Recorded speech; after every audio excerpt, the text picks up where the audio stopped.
Bonjour à tous et bienvenue dans Se Sentir Bien, le podcast qui est là pour vous aider à devenir votre propre coach.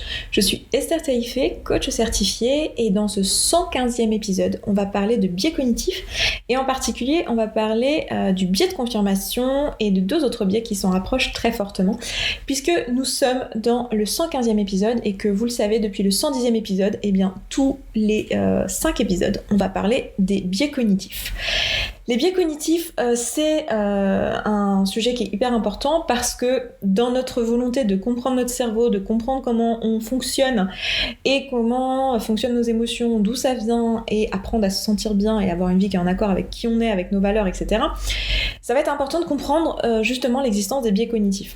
Je vous ai expliqué tout ça dans le premier épisode, donc le premier épisode c'était le 110, alors je sais pas si vous avez tout écouté, j'imagine que parmi vous il y a beaucoup de personnes qui n'ont pas tout écouté et c'est bien normal, je fais ça aussi avec beaucoup des podcasts, je sélectionne un petit peu ce que j'ai envie d'écouter.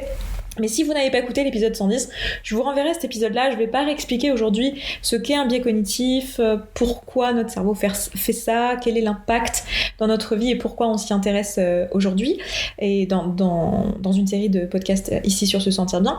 Donc si vous voulez en savoir plus sur ce que c'est, l'intérêt de faire cette étude-là ensemble, etc., je vous renvoie à l'épisode 110. Et aujourd'hui, on va aller directement dans le vif du sujet, on va directement parler du biais de confirmation. Alors, le biais de confirmation, c'est un biais cognitif dont je vous ai déjà parlé de nombreuses fois dans différents épisodes, un peu en tâche de fond, j'y ai fait référence. Et c'est pas pour rien, c'est que c'est un biais qui est hyper important, qu'on retrouve très souvent. Et donc c'est pour ça que j'ai décidé de le traiter vraiment dans un épisode à part, comme ça je pourrais y faire référence régulièrement parce que voilà, j'en ai souvent besoin. Donc vous le savez du coup un petit peu, mais on va aller beaucoup plus loin aujourd'hui, on va surtout le relier à deux autres biais cognitifs qui sont très très proches. On va vraiment aller voir quel effet il a dans notre vie, etc. et pourquoi c'est important de le prendre en considération. Donc en fait, ce biais cognitif, comme à peu près tous les biais cognitifs, quasiment, a pour but de nous permettre de rester dans notre système de croyance. En fait, le but de notre cerveau, encore une fois, c'est pas de nous permettre d'avoir la vie la plus épanouie, la plus alignée avec nos valeurs et la plus heureuse possible. Le but de notre cerveau, c'est de nous maintenir en vie. Et qui dit changement de paradigme, changement d'action, changement de système de pensée, etc., dit danger. Donc notre cerveau, il n'a pas du tout envie de changer.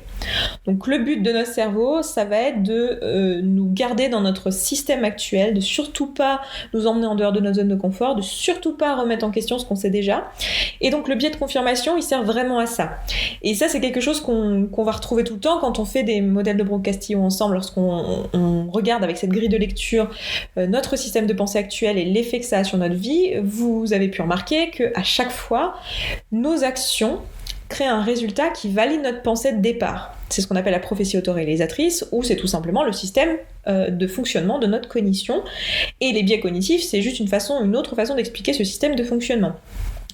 Et c'est aussi la loi de l'attraction si vous avez envie de le voir d'une manière plus spirituelle, mais c'est toujours un peu la même chose, c'est-à-dire que si vous croyez quelque chose, vous allez dans vos actions, dans la façon dont vous allez interagir avec le monde, vous allez valider cette croyance encore et encore pour rester finalement dans ce confort de ma réalité ne change pas, mon paradigme ne change pas, et ça c'est normal. Ça n'a absolument rien à voir avec votre personnalité, c'est pas quelque chose qui vous est propre, c'est lié à votre cognition, c'est lié à notre situation d'être humain, et c'est juste le fonctionnement de notre cerveau. Donc c'est exactement ce que va faire ce biais de confirmation. Le but du biais de confirmation, ça va être de garder notre système de croyance actuel tel quel. Donc qu'est-ce que c'est que le biais de confirmation ? C'est le fait que vous allez trouver dans votre environnement, sélectionner dans votre environnement tout ce qui confirme votre croyance actuelle, votre croyance que vous avez déjà.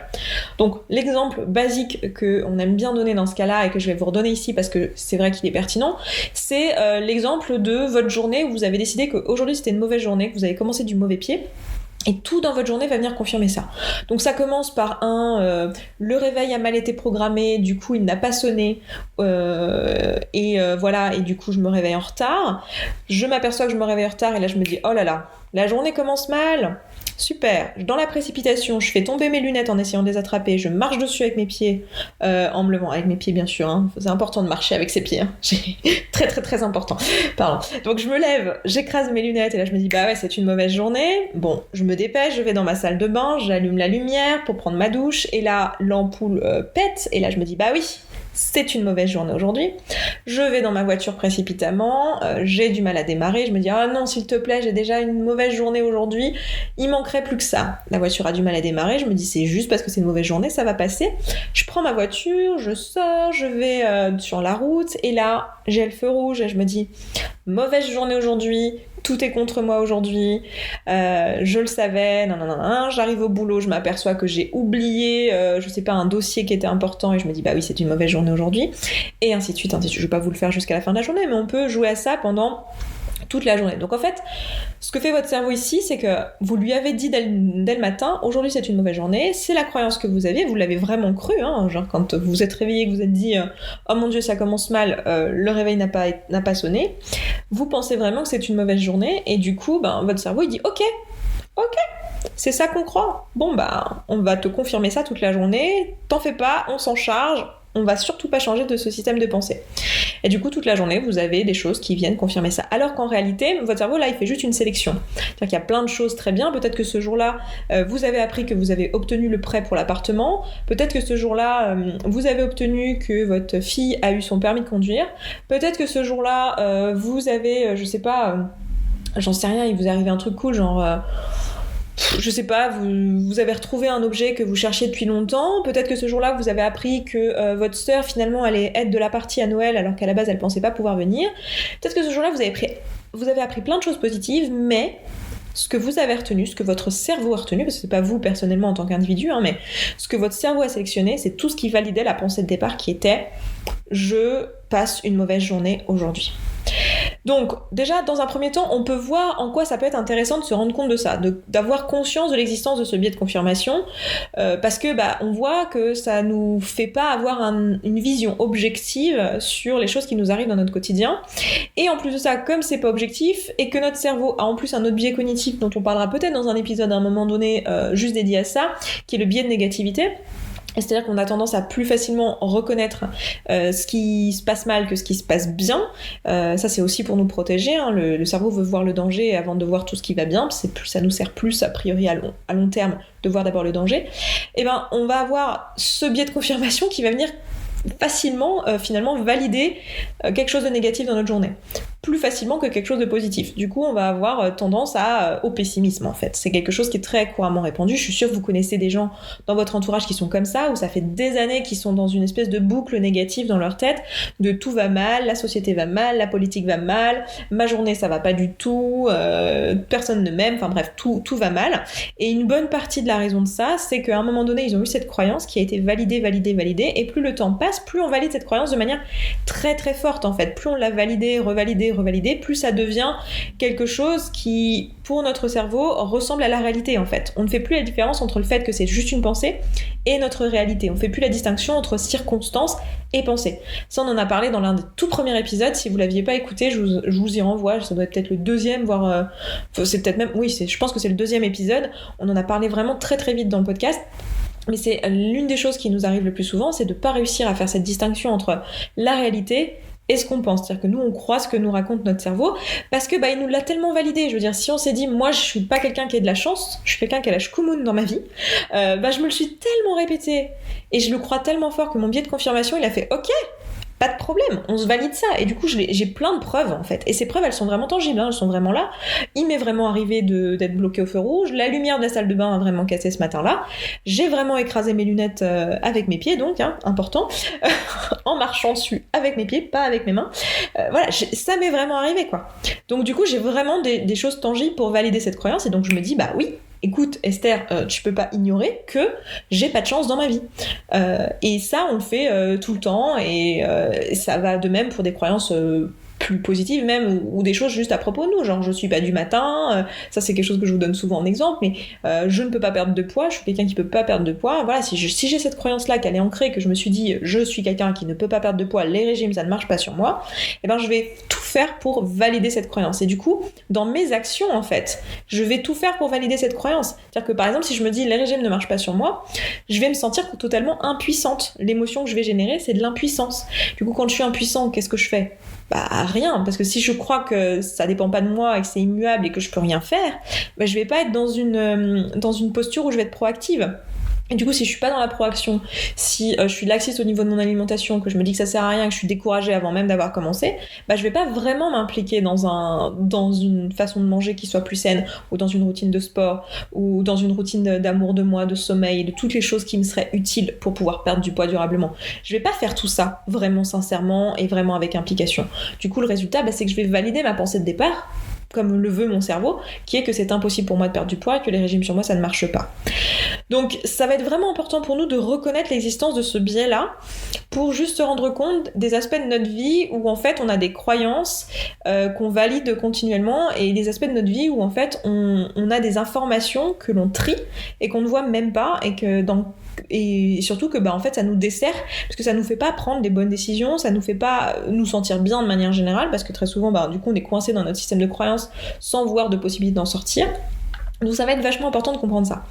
Il y a 2 autres biais qui sont très très proches de ça, qui sont l'effet halo et le biais d'ancrage.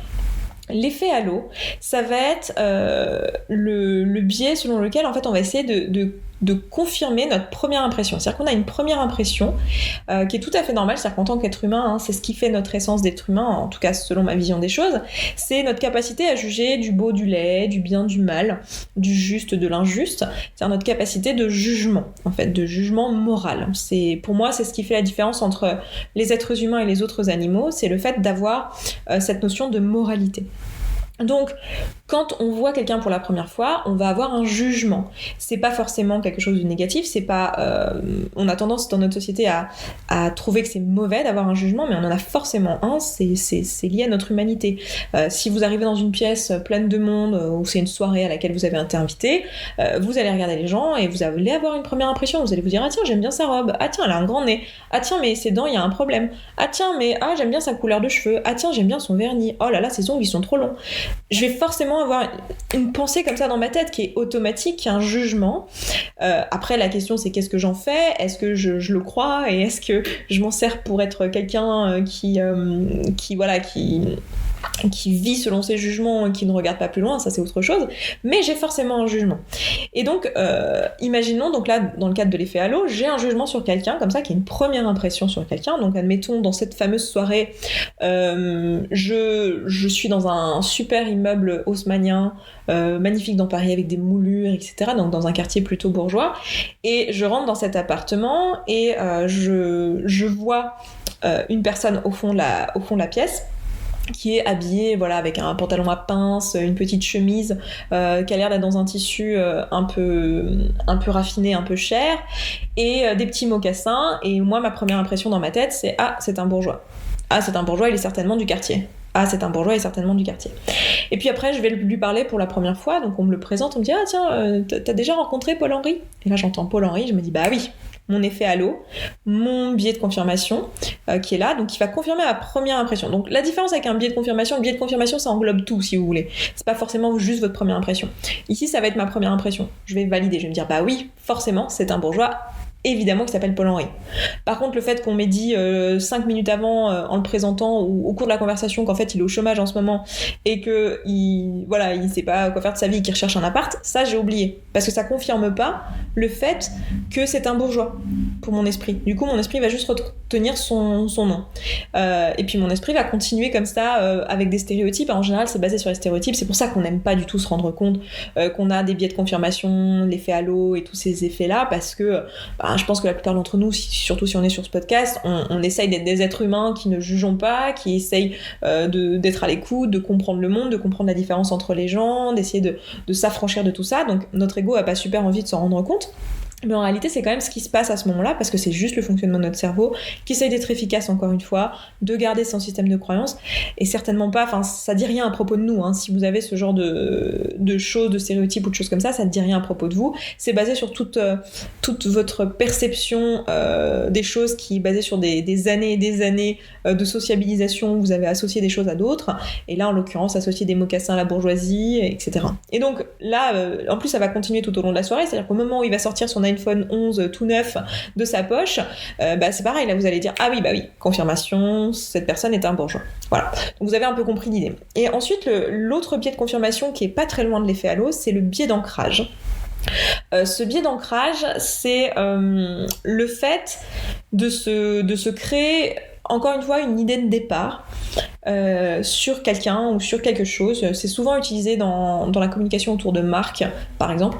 On se fait un biais d'ancrage qui fait qu'après, on va percevoir toutes les choses concernant cette personne ou cette marque ou cette situation d'une manière tout à fait différente. On va sélectionner en fait ce qu'on veut croire et ce qu'on veut garder dans les choses qu'on va voir. De la même manière, c'est encore un sous-groupe de l'effet du biais de confirmation. Donc la différence avec l'effet halo, c'est que l'effet halo, il n'est pas forcément volontaire. C'est juste, notre cerveau, il a comme ça décidé d'un jugement.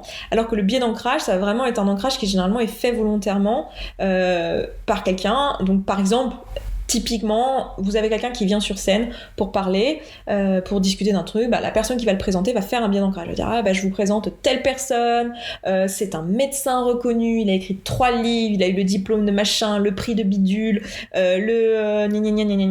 En gros, là, il va faire tout un ancrage sur la preuve sociale de cette personne, sur le fait que c'est quelqu'un qu'il faut croire, quelqu'un qu'il faut écouter, quelqu'un qui a raison, quelqu'un qui sait de quoi il parle. Ce fait que vous avez déjà une opinion de cette personne avant même de l'avoir vue. Ce qui va faire que pendant le discours de cette personne, vous allez avoir cette confirmation-là. C'est-à-dire que quand vous allez écouter ce qu'il dit, vous allez moins remettre en question ce que la personne dit lorsqu'elle va parler de médecine ou lorsqu'elle va parler de choses en lien avec le titre de son livre, parce que vous avez cet ancrage-là que cette personne est quelqu'un qu'il faut écouter. Et du coup, vous allez vous faire tout un ancrage autour de ça et vous allez vraiment pas juger de la même manière en fait le discours que vous l'auriez fait si vous ne saviez pas ces informations-là. Si on ne vous avait pas ancré ces informations-là avant même de commencer à l'écouter, vous auriez peut-être remarqué qu'il y avait, une non-logique dans son discours à un moment donné, quelque chose de pas très clair. Là, vous avez moins tendance à le remarquer parce que votre cerveau va faire le tri en disant non, nous, notre croyance, c'est que cette personne, c'est quelqu'un de compétent et qu'il faut croire. Donc là, je vous donne l'exemple où l'ancrage, il vient de l'extérieur, mais très souvent, nous, on se fait des ancrages tout seul. Et c'est là que ça va être le plus gênant. Bon, là, ça peut être gênant dans le cadre de notre esprit critique ici, parce qu'on va plus facilement, par exemple, à la télévision, lorsqu'il y a un politicien qui parle ou quoi, ne pas user de notre esprit critique, donc ça peut être embêtant. Donc c'est bien de connaître l'existence de notre biais de confirmation, du biais d'ancrage, de l'effet halo et de toutes ces choses-là. Mais des fois, on va se faire des biais d'ancrage nous-mêmes tout seuls.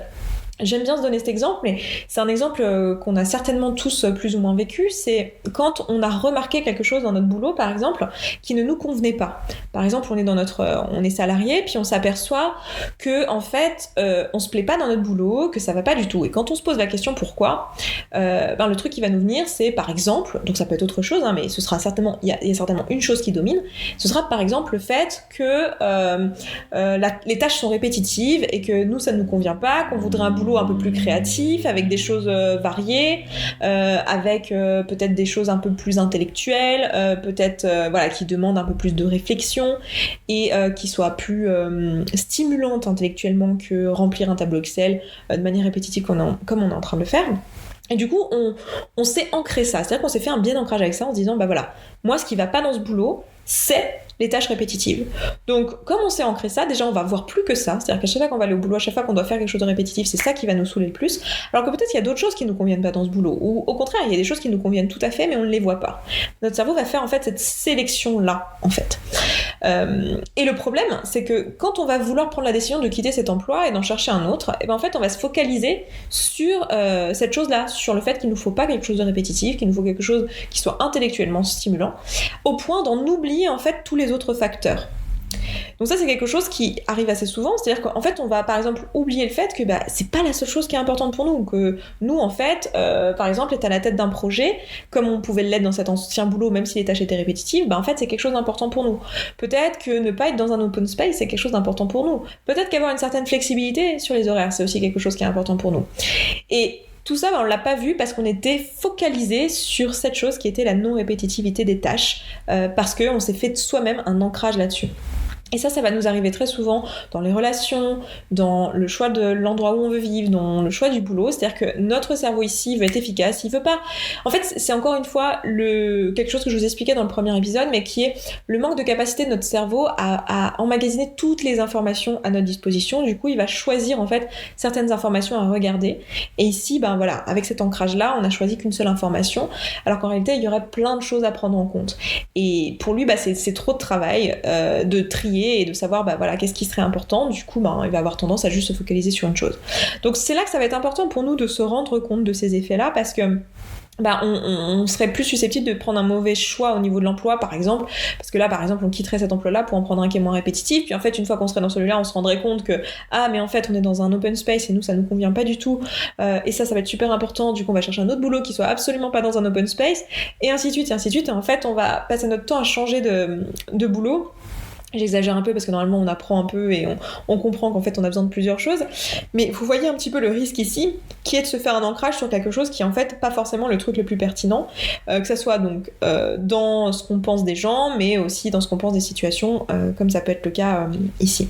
Donc ça va vraiment être important pour nous de comprendre l'existence de ce biais de confirmation, parce que en fait il va avoir plusieurs effets. Donc déjà il va nous faire prendre les mauvaises décisions juste parce qu'il va nous empêcher de voir l'étendue de la réalité, c'est-à-dire qu'il va nous faire sélectionner une partie de l'information au lieu de prendre conscience de toutes les informations qui sont à notre disposition. Il va sélectionner uniquement les informations qui valident déjà notre croyance, ce qui est pas super utile parce que du coup ça nous empêche de voir un petit peu les alternatives, donc ça va nous empêcher de nous remettre en question et de réellement faire des choix éclairés. Ça va nous empêcher aussi de détecter nos propres erreurs, puisque on va voir dans notre réalité uniquement ce qui valide ce qu'on croit déjà, donc si c'est une erreur, on va avoir du mal à s'en rendre compte.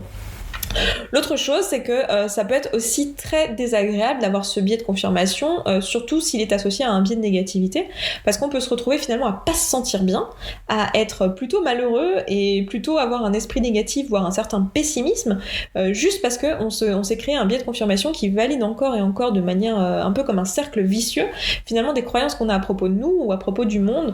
Si on a cette persuasion qu'on est quelqu'un de nul et qu'on passe notre temps à confirmer ça par nos biais de confirmation, autant dire que c'est pas très agréable à vivre. Donc ça va être important de se rendre compte de ça aussi pour justement se libérer éventuellement de cet aspect négatif et du fait qu'on se sent mal lié à ce biais de confirmation. Donc ça va avoir plusieurs intérêts ici. Et c'est pour ça que ça va être important de prendre conscience de son existence. Maintenant, c'est pas parce qu'on en a pris conscience qu'on va forcément pouvoir tout changer, parce que comme je vous le disais, c'est quand même le mode de fonctionnement de notre cerveau, donc ça, on va pas pouvoir changer le fait que notre cerveau fonctionne de cette manière-là. Mais par contre, en prenant conscience, on va pouvoir le remarquer et donc prendre des décisions un peu plus éclairées, même si on pourra pas s'en affranchir totalement. Donc voilà pour ce que je voulais vous dire aujourd'hui à propos du biais de confirmation et de ces petits amis qui lui ressemblent un petit peu, donc l'effet halo et le biais d'ancrage. Il y en a d'autres qui vont dans ce sens-là aussi, mais je veux pas non plus noyer d'informations ces podcasts, c'est pas l'objectif. L'objectif, c'est vraiment juste de focaliser sur un aspect et sur un biais en lui-même. Mais si vous êtes intéressé par ça, n'hésitez pas à aller regarder, à aller fouiller un petit peu, même sur internet, des choses à propos du biais de confirmation. Vous allez tomber sur plein de choses qui sont en lien, etc. Et c'est absolument passionnant. Moi, j'adore ce genre de choses. Donc, si ça vous botte, n'hésitez pas à aller faire des recherches. Moi, je m'arrête là pour aujourd'hui. Je vous embrasse. Je vous souhaite une très belle journée, un très bon week-end. Et je vous dis à vendredi prochain. Ciao, ciao. Merci beaucoup d'avoir écouté ce podcast jusqu'au bout. Je suis vraiment contente qu'il vous ait plu. Si vous avez envie d'aller plus loin, d'appliquer tous les outils et que vous voyez que dans votre vie vous le faites pas en pratique et que vous auriez bien besoin d'un petit peu de soutien, eh bien sachez que vous pouvez rejoindre la communauté. La communauté, c'est l'ensemble des auditrices et auditeurs de ce podcast qui appliquent tous ces outils et qui s'entraident. Et moi, dans cette communauté, je vous partage tous les jours un petit podcast de 5, 10, 15, 20 minutes maximum qui vous aide en fait en levant tous les doutes et toutes les difficultés que vous rencontrez au fur et à mesure et qui répond aussi à vos questions. Si vous avez envie de nous rejoindre, eh bien c'est sous forme d'abonnement. Je vous laisse aller voir ça. Ça se trouve sur sesentirbien.coach/communauté. Vous avez le lien dans la description de ce podcast. Je vous dis à tout de suite là-bas.